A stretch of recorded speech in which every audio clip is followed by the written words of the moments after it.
Oh, hi. Um, Welcome to my study diaries. Anyways, let's keep my 11th grade aside for now and let's bring in some 10th grade papers of my 10th grade, which I'm going to be sharing with you guys for our first ever video in AC Board series with my study diaries. So, let's get started.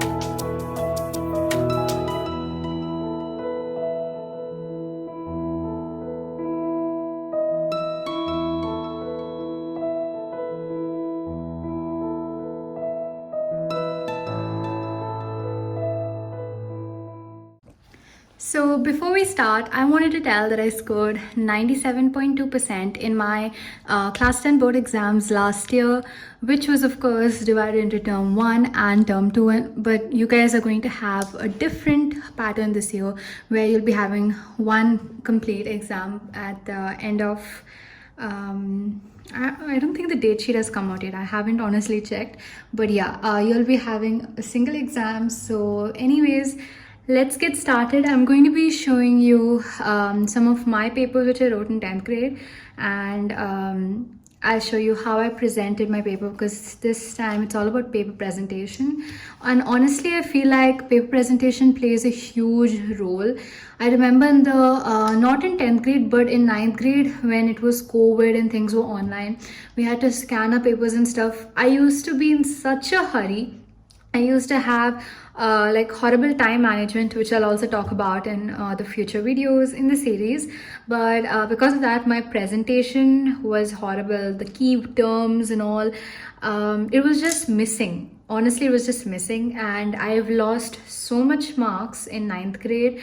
And even in the beginning of 10th, it was like a slow start, but by the end of the year, I definitely got the hang of it. So I just wanted to help you guys out because your pre-boards are probably going on, your boards are coming, you guys are all stressed. So let's start seeing my paper.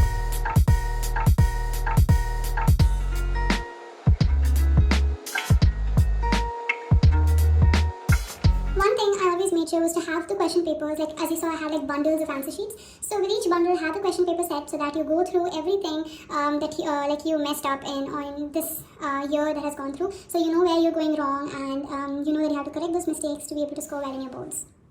So I'll be going in a serial wise manner. So this is my term 1 bundle. So obviously I won't be able to show some details, but this is my term 1 paper, and it's my physics paper. We used to write physics, chem and bio separately since we had separate teachers, and they would take it for correction separately, but the marks were added. So I got 25 plus 1, that is 26 on 26 in physics. So let's see how I presented my paper to get a full score in physics. So as you can see, the basic outline is very, I wouldn't say my handwriting is really good because obviously my mom keeps telling me to improve my handwriting, but I would say it's legible. As you can see, it's big enough, it's not too small, it's not too big. It's legible, and let's anyway start with the first section A. So here these are all one markers, and you know in one marker the key term is important. So don't, I would say even this, writing this much was my mistake. I did not have much time in my final, that is board examination. I was literally racing with time on my boards. When you know like a lot of fun facts and interesting things, you'll be tempted to write that in your paper. I'm not sure if it happens with everyone, but it happens with me, and I didn't waste a lot of time. So anyways, don't do that mistake which I made. I'll talk more about it in my time management. So here, let's say it's the answer of A is converging lens.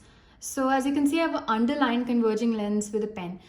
Don't use highlighters because I am not sure, but I believe highlighters are not allowed in the board exam. Or basically I would say it's a waste of time. So don't use highlighters. What I do is take a pen and I underline it, like basically underline the key terms. So when the teacher is correcting, all she has to do is look at that main key term, which is popping out, and then she just can score and like give you marks for it. Another is box making. So if you have numericals, of course you'll be graded for the steps also, but make sure to put the final answer in the box and always double line it. It's something I've been doing since what, ninth grade, 8th grade or something. If you close your eyes and you open your eyes and you see my paper, you'll see my answers, very quickly. So again, it saves the time of the corrector, and it's easy for the corrector to know that you're sure of your answer. Then again, as you can see, I've written the formula for focal point radius and all. I want to say, I can't believe, like, do I remember all this?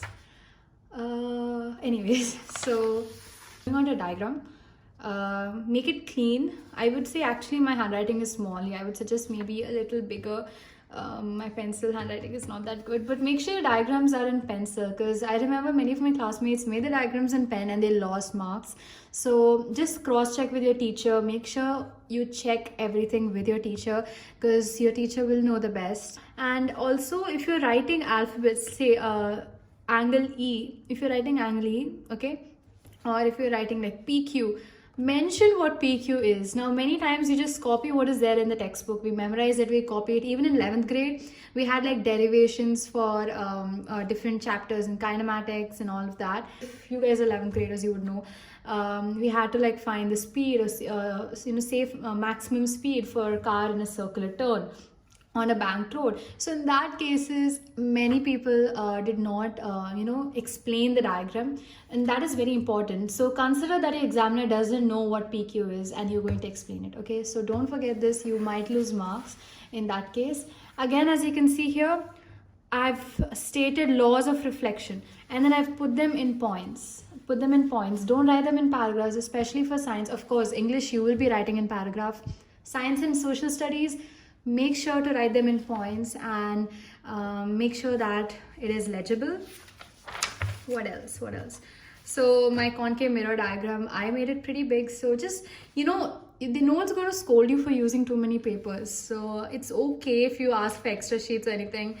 Don't try to save space. You have enough papers. I know saving paper is good, but try to make sure your drawings and diagrams and everything is big enough so that the examiner is sure of what you've written. Even here, I feel like stuff I wrote is small. I should have written it maybe a little bigger, but yes. And I think that's it for physics. Let's move on to the next paper. So for English, I got 76.5 on 80. I was never a amazing scorer in English. I've always lost a lot of marks. So the first part is reading. I always leave lines. Okay, make sure to write the top question number, then the sub questions below. Always leave lines. And one thing about me is I always write the paper in order, so I don't start from section C or anything. I always write it as it is given. So if you're starting from a different section, which I'm not sure, I don't know how many people do it, but I find it very confusing because I feel like I'm forgetting something, forgetting to attempt a question. So I always like to go in order. But if you prefer a different technique, and if you're following the technique, and if you're scoring, please don't change it. Follow it, but just make sure you're solving everything, and make sure you number all the questions properly. So again, as you can see, main question, sub questions. And when you're doing MCQs, please write the option as well as the answer. Now, there's many times, you never understand the difference between A and D, small letter. So I would suggest always write the alphabet and write the option entire option you're going for. So as you can see, I've always gotten this remark, my word limit. I've written this much.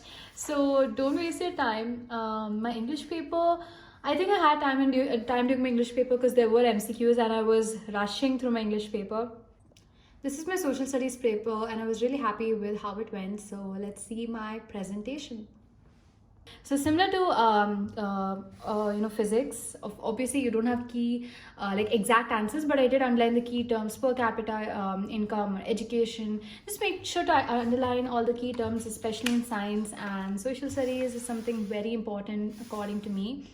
And obviously my handwriting is very bad, but still try to use examples and everything of. And honestly, I feel like social studies is very scoring. Though I didn't take humanities or anything, I enjoyed studying and writing the SST paper. I felt like I could give so much.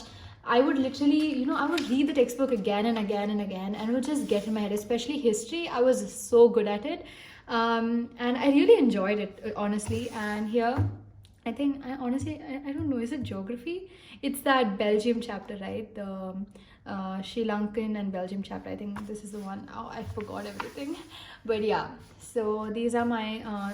This is my 3 mark. So this is 1 3 mark. This is 1 3 mark. Okay.